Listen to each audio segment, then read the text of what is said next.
The sun was just starting to rise over the airport. It was quiet, peaceful, and cold. Inside the terminal, Ibrahim Traore waited calmly near gate 37. He didn't wear a suit. He didn't have bodyguards. He didn't carry anything flashy. To most people, he looked like just another African traveler. But this man was not ordinary. He was Ibrahim Traore, the president of Burkina Faso. He preferred to travel like this, humble, private, and quiet. No cameras, no loud announcements. That's how he moved. He believed in being with the people, blending in, staying grounded. His return from a diplomatic meeting in Europe was no different. He had finished important talks, discussed matters of gold, sovereignty, and Africa's future. But now, all he wanted was to get home. As he walked toward the Air France flight, bound for Ouagadougou, he greeted one of the airport workers in French with a warm smile. "Bonjour, ça va?" The worker smiled back, unaware of who he truly was. That's how Traoré liked it. He boarded the plane quietly, nodded politely at the flight crew, and took his seat in business class, row 2A, near the window. No one noticed, no one cared, or so he thought. A few rows behind him, whispers were already starting. A senior French businessman, the CEO of a major energy company, was also heading to Burkina Faso. He was used to VIP treatment, red carpets, champagne, and first-class everything. But when he arrived at the gate, the airline told him business class was already full. The CEO wasn't happy. He didn't accept no. That's when the drama began to build. Quietly at first. Just a small demand that would soon become a storm. The French CEO wasn't used to hearing the word non. He stood at the boarding gate, surrounded by assistants and airline staff, tapping his polished shoes impatiently. "Je suis un partenaire stratégique de plusieurs projets en Afrique," he said arrogantly. "I'm a strategic partner in many African projects." To him, that meant rules didn't apply. He demanded a seat upgrade, immediately. The gate agents scrambled. They whispered. They checked their tablets. But the truth was simple. Business class was full. All seats were taken. Still, the CEO insisted. That's when the airline called over a senior flight attendant. She was tall, white, and dressed in Air France uniform. Her name was Claire.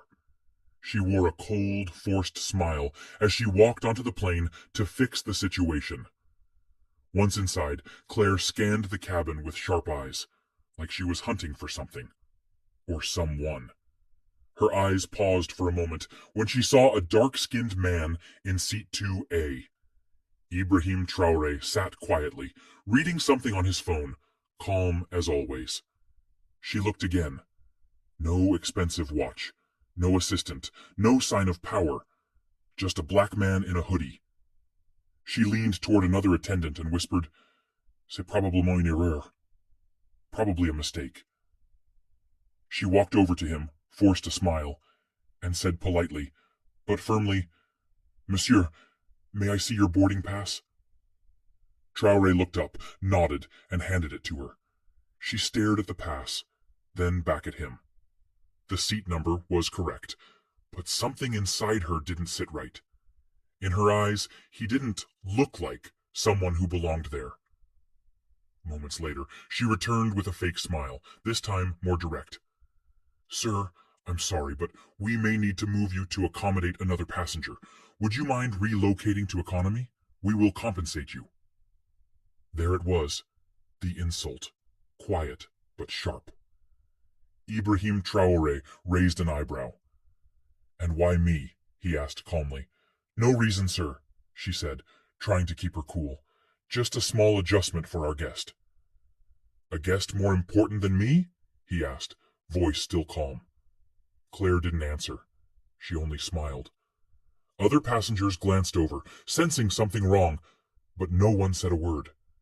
And Ibrahim, he just sat back quietly and said, "No. I will remain in my seat." The tension had started, but the storm was still coming. Claire was stunned. No? A man like him saying no to her? She wasn't used to that, especially not from an African passenger, especially not on her shift. She forced a smile again, but her pride was bruised. "Sir, I insist. This is for operational reasons," she said, with a slightly colder tone. But Traore didn't flinch. He looked her in the eye.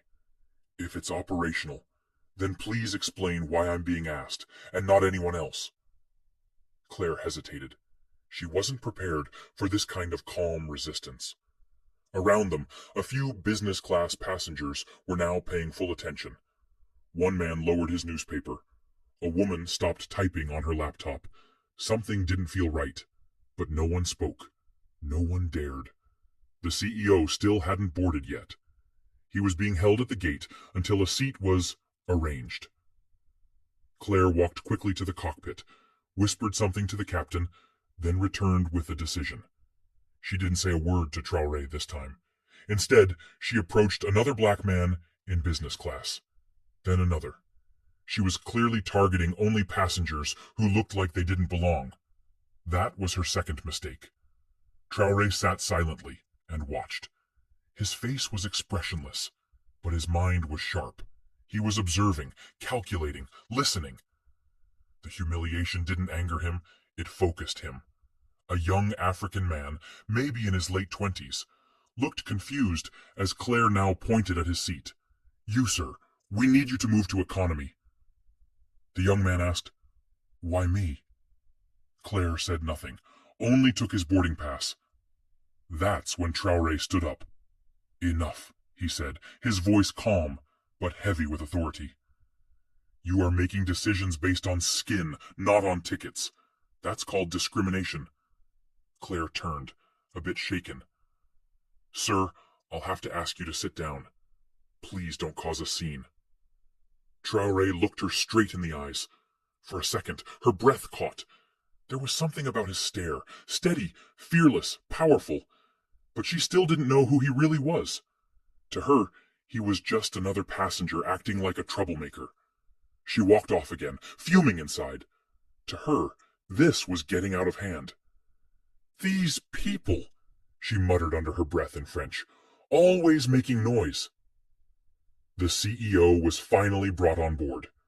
Claire greeted him with extra politeness, offering him a glass of champagne. "We're fixing the seating issue, monsieur," she said. Meanwhile, Traore sat back down. He put on his seatbelt. His fingers calmly tapped the armrest. He didn't need to say a word, because soon the entire world would know what had just happened, and who exactly had been insulted. The CEO settled into business class like a king returning to his throne. He didn't even glance at Ibrahim Traore as he passed by him. Claire, the flight attendant, made sure he was comfortable, adjusting his seat, handing him warm towels, and offering him another glass of champagne. The message was clear. You matter. That man does not. The plane taxied down the runway and soon took off into the sky, leaving behind French soil, but carrying with it a moment that would soon shake two nations. Inside the cabin, everything looked normal. Passengers relaxed. The seatbelt signs turned off. But beneath the surface, something powerful was growing. An invisible storm waiting to burst. Traore remained calm. He didn't complain. He didn't raise his voice. He didn't call anyone or reveal his identity. He just sat quietly, like a man watching a movie unfold, knowing exactly how it would end. Meanwhile, Claire avoided looking at him. Something about his presence unsettled her, but she pushed it aside. Mid-flight, she returned to his seat with a forced grin. "Would you like anything to drink, sir?" He glanced at her. "Water is fine." She nodded quickly and walked away. No apology, no courtesy, no respect. The CEO, on the other hand, was treated like a celebrity. Claire laughed at his jokes, leaned in when he spoke, and asked about his important projects in Africa. He replied arrogantly, "Burkina Faso is lucky to have us. We're bringing order to chaos." Claire nodded in agreement, completely unaware that the very man he was insulting was sitting just 2 rows away. One woman in the cabin, An African nurse returning home to Bobo Dioulasso noticed everything. She shook her head and whispered to her neighbor, "That's our president. They don't even know who they're humiliating." Her neighbor's eyes widened in disbelief, but they said nothing. The president clearly didn't want attention, and no one wanted to break the silence. Hours passed. The lights dimmed. Most passengers slept. But Ibrahim Traore remained awake, looking out the window at the clouds. He wasn't angry. He was patient, and when the wheels touched the ground in Ouagadougou, that patience would become history. The plane began its slow descent into Ouagadougou. The cabin lights flickered on. The captain announced their approach in French and English. Passengers stretched, fastened their seatbelts, and prepared to land. Claire walked through the aisle with her clipboard, still smiling at the CEO and ignoring Ibrahim Traore completely. Outside, the view was breathtaking. Golden sun over red soil, the city below waking up as the aircraft glided down. But what no one inside the plane could see just yet was the growing convoy waiting at the airport. Rows of black SUVs, military vehicles, and a presidential escort forming on the tarmac. Inside the cabin, whispers started spreading, only softly at first. "I see soldiers. Are we landing into a war zone?" one foreign passenger asked nervously. No, that's military protocol," another replied. "Maybe someone important is arriving." The French CEO smirked. "Must be for me," he chuckled to Claire. She laughed along with him, already preparing to walk him out ahead of the other passengers. She had even planned to personally escort him to the terminal, but the plane had barely stopped rolling when the entire atmosphere changed. Out the window, the passengers saw presidential guards in uniform, lined up sharply, weapons at their sides, standing in full attention. Behind them stood Burkina Faso's top ministers. The Minister of Defense, the Foreign Minister, even the head of security, all waiting in the heat, unmoving, like statues of power. Claire peeked out the window and gasped. "What is this?" she whispered. The CEO stood up proudly, smoothing his suit. "Clearly this is for me. I told you, I'm involved in big projects here." But before anyone could even step off the plane, a tall officer in a black beret boarded the aircraft. His boots echoed on the floor as he walked slowly down the aisle, scanning every face. He stopped at seat 2A. He raised his hand to his forehead in a perfect military salute. "Monsieur le Président, welcome home." The entire cabin fell silent. You could hear hearts stop. Claire's face dropped, her eyes darting between the officer and the man she had looked down on for the entire flight. Her hands began to tremble. Ibrahim Traore slowly stood up. Calm, dignified, not a word spoken. The CEO took a step back, his mouth slightly open. President? He stuttered. "That man?" Traore turned and gave him a simple nod. Not angry, not proud, just a man who no longer needed to say anything. Another officer stepped in. "We have instructions," he said coldly, looking at Claire and the CEO. "You two will come with us immediately." "Wait, what?" Claire whispered. "Why me?" "You are being detained for questioning," the officer replied sharply. "You have publicly disrespected the head of state on national soil. That is a serious offense." Claire tried to laugh nervously, looking around. No, this has to be a mistake. I was doing my job." But no one listened. Traore stepped off the plane and was immediately met by his people, his guards, his ministers, and a cheering crowd beyond the airport fence. Cameras clicked. The nation's leader had returned. But this time, everyone knew the truth. He had walked among them as a regular man, and those who had judged him by appearance would now face consequences. Back on the aircraft, Claire and the CEO were both being led away in handcuffs. Passengers watched in disbelief as they disappeared down the steps, heads lowered, their arrogance crushed. And that was only the beginning. The tarmac was blazing under the Burkina Faso sun, but all eyes were on the two people being escorted away in handcuffs.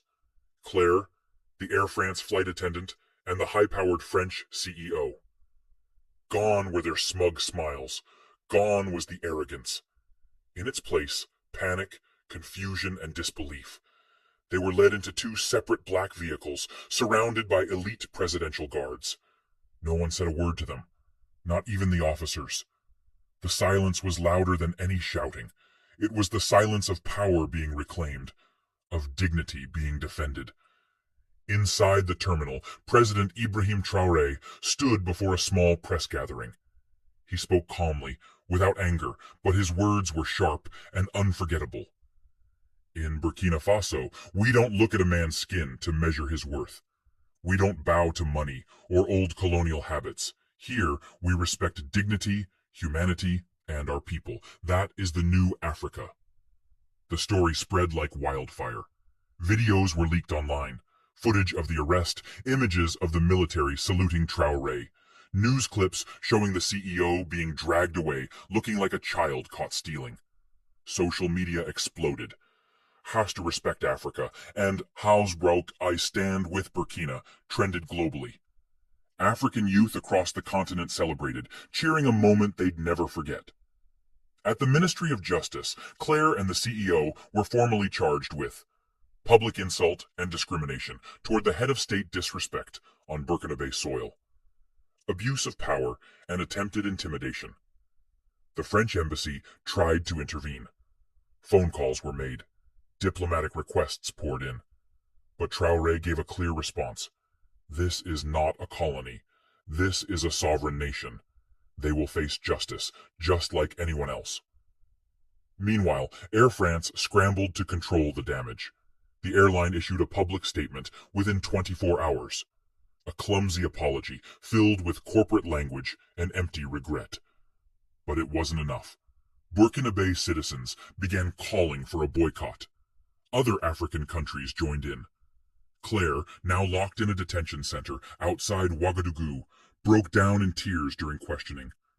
"I didn't know who he was," she sobbed. "I was just following procedures." The investigator looked at her coldly. "You didn't need to know who he was. You just needed to treat him like a human being." The CEO, now facing potential legal action in both Burkina Faso and France, tried to use his influence to escape. But the court made a powerful ruling. No immunity. No special treatment. Let justice be equal. Traore never gloated. He never once mocked them. He simply returned to the presidential palace and continued his work, building roads, empowering young people, strengthening the military, defending the land. But that moment on the plane became legend. A quiet man in a hoodie, a flight attendant with prejudice, a CEO blinded by pride, and a landing that changed everything.